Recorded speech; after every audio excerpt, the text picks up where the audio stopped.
बिस्मिल्लाहिर्रहमानिर्रहीम। अस्सलाम वालेकुम मेरे दोस्तों, साथियों, भाइयों, बहनों और नौजवानों, आप सबको मेरा सलाम मोहब्बत। पहले तो सबसे पहले मैं अहले यूं से ताल्लुक़ रखने वाले नौजवानों को मुबारकबाद देना चाहूँगा कि वे एक अजीब व गरीब फैसले के नतीजे में खुशियाँ मना रहे होंगे, मनाएं। हालांकि इसका उन्हें इतना फ़ायदा ज़रूर होगा पीटीआई को कि वो हो सकता है, जिसके बारे में अभी कुछ कहना काबिल वक्त है, कि वो सेनेट में अक्सरियत जमात बन जाए। लेकिन ये मैं आगे चल के बात करूँगा। बहुत सारी ऐसी चीज़ें हैं जिनको इस फैसले में इग्नोर कर दिया गया है। मैं वक्तन फ़वक्तन फैसले के बारे में अपनी राय आज देता रहा हूँ कि इसमें क्या होना चाहिए था, क्या हुआ, क्या ना हुआ। बहरहाल इसमें अब मैं समराइज करके वीडियो को सुबह मैं आपके सामने पे रखता हूँ, ताकि अगर किसी ने मेरी वो पोस्ट मिस की है तो वो यहाँ मुझे सुनकर अपनी राय ज़रूर दें। और ये मेरी दरख्वास्त है कि ज़रूर दिया करें, चाहे आप मुझसे मुतफिक हों ना हों। और इसके साथ साथ मेरा चैनल कभी कभी अब मैं कहता हूँ सब्सक्राइब कर दिया करें, अगर मुनासिब समझें। थोड़े थोड़े कर रहे हैं, उनका बहुत बहुत शुक्रिया। और जो करना चाहते हैं उनसे दरख्वास्त है कि ज़रा स्पीड बढ़ा कर दें।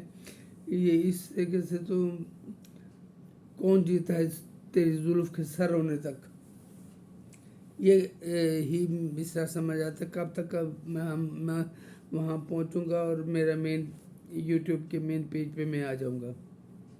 बहरहाल अर्ज़ है कि ये जो फैसला आ जाया है 13 रुकनी, ये मेरी काली ज़बान जो इस दफ़ा उलट पड़ गई।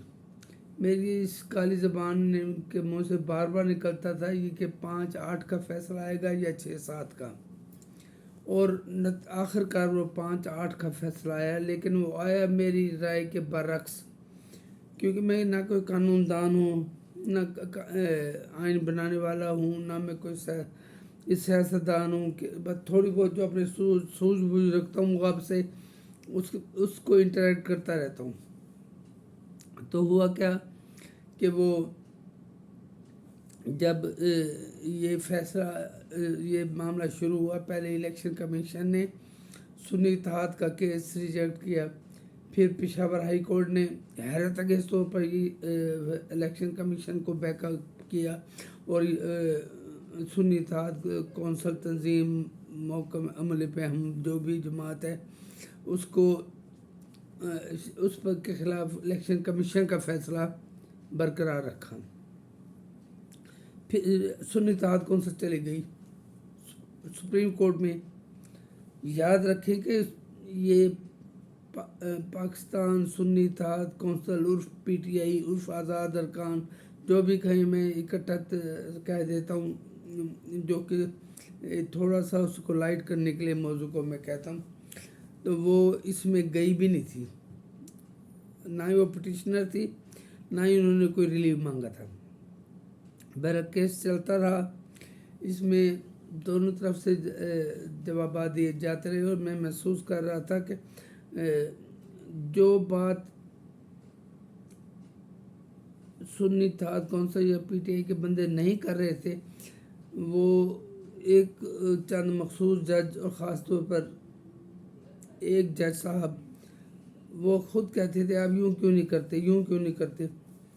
लाडला है ना, तो एक दफ़ा फिर लाडलापन का सबूत दिया जा रहा था। बहरहाल सुन्नी इत्तेहाद कौंसल सुप्रीम कोर्ट में गई कि हमें ये मखसूस नशिस्त में दी जाए, जो इनिशियली जो सीटें मुअत्तल कर दी गई थी। और फिर इसके ये केस चलना शुरू हुआ तो पीटीआई के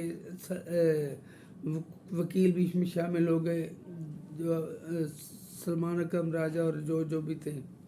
कभी कोई आता था, कभी आता था, उन्होंने कभी कुछ तसल्ली बख्श जवाब नहीं दिए थे। जो भी होता रहा, मैं अब उसमें तफसील में नहीं पढ़ता। ये ज़रूर कहता हूँ कि फैसला आ गया आखिर। मेरी सोच थी कि 5-8 की अक्सरियत से ये फैसला, ये जो पिटीशन है सुन्नी इत्तेहाद कौंसिल की रिजेक्ट हो जाएगी, और वो हुई रिजेक्ट। लेकिन उसको किस तरीके से उन्हें उसको टेकअप करके उसके हक में फैसला दिया गया कि वो सीटें जो पीटीआई को, सुन्नी इत्तेहाद कौंसिल को मिलनी चाहिए, वो अब हम पीटीआई को देंगे। पीटीआई ना पिटिशनर थी, ना उसने अपना हक मांगा, ना उन्होंने कोई रिलीव मांगा।